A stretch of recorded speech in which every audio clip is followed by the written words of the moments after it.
नमस्कार दोस्तों, स्वागत है आपका हमारे YouTube चैनल पे। दोस्तों, आज मैं आपके लिए जो वशीकरण लेके आई हूँ वो इतना सरल और इतना प्रचंड है कि आप सोचेंगे क्या सिर्फ ऐसे भी वशीकरण हो सकता है? इतना सरल, बिना किसी सामग्री से, सिर्फ एक मंत्र के माध्यम से। तो सोचिए वो मंत्र कितना प्रचंड होगा, जो सिर्फ अपने आप में इतना प्रचंड है कि सिर्फ जब आप उसका सिमरन करेंगे, उस मंत्र का जाप करेंगे, तो सामने वाला व्यक्ति आपका हो जाएगा। कभी सोचा है आपने कि ऐसा भी हो सकता है बिना किसी सामग्री से? क्योंकि सब कहते हैं वशीकरण बिना सामग्री के संभव नहीं है, लेकिन हम आपके लिए ऐसे प्रचंड वशीकरण लेके आते हैं जो बिना सामग्री के हो सकते हैं। क्योंकि हमारी कई माताएं, बहनें, कई पुरुष, कई भाई ऐसे हैं जो ये कहते हैं कि हम कोई सामग्री एकत्रित नहीं कर सकते, या माताएं कहती हैं कि हम कहीं बाहर नहीं जा सकते, लेकिन हमें वशीकरण की आवश्यकता है क्योंकि हमारे घर की जो स्थिति है वो बिगड़ गई है और हमें उस स्थिति को सुधारने के लिए एक वशीकरण की आवश्यकता है। इसके बिना हमारे घर की स्थिति सुधर नहीं सकती, क्योंकि बहुत बुरा लगता है जब अपने दूर हो जाते हैं।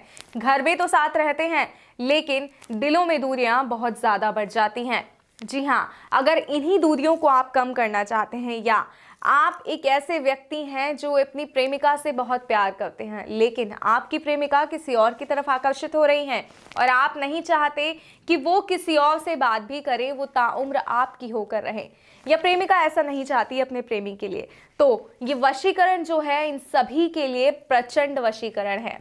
इस विधि को ध्यान पूर्वक सुनिएगा, सही प्रकार से कीजिएगा। और एक और मेरी खास बात कि किसी भी गलत मंशा से वशीकरण का प्रयोग नहीं कीजिएगा। इसलिए वशीकरण विधि को करने से पहले कई बार सोच समझकर इस विधि को अपनाइएगा, मैं आपसे बार बार ये कहूंगी।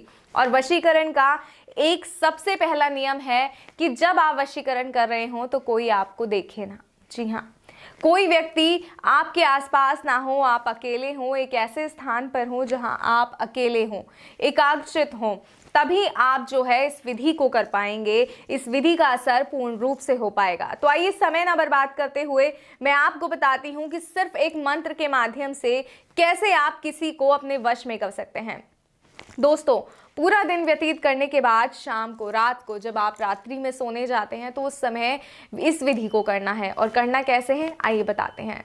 आप स्नान करके साफ स्वच्छ वस्त्र पहनकर इस दिन सोने जाइए, और सोने जाने से पहले जब आप अपने बेड पर, अपने गद्दे पर, जहाँ भी आप सोते हैं वहाँ पर बैठेंगे तो इस तरह आसन लगाकर एक बार बैठिए और अपने हृदय पर हाथ रखकर उस व्यक्ति का नाम लीजिए जिसे आप वश में करना चाहते हैं। सही कहूँ तो उसका सिमरन कीजिए, और इस हद तक कीजिए कि उसका चेहरा आपकी आंखों में उतर आए। और उसके बाद आपको इस मंत्र का 21 बार जाप करना है। जैसे ही आप इस मंत्र का जाप करेंगे उसके बाद आप सो जाएंगे। सुबह जब आप उठेंगे तो आप देखेंगे कि वो व्यक्ति किस तरह पागल हो रहा है आपसे बात करने के लिए, किस तरह सिर्फ और सिर्फ आपकी सुनना चाहता है। अगर कोई माता है तो उनका बेटा सिर्फ उनकी आज्ञा मानेगा, किसी और की नहीं सुनेगा। अगर कोई पत्नी है तो उसका पति इस तरह उसके आसपास घूमेगा कि बस उसके सिवा दुनिया में कोई और है ही नहीं। अगर आप चाहते हैं ऐसा तो इस मंत्र को ध्यानपूर्वक सुनिए। और मंत्र है ओम नमो भगवते त्रिलोकचन मम वश्यम करु करु स्वाहा। एक बार और मंत्र बताती हूँ, ध्यान से सुनिएगा।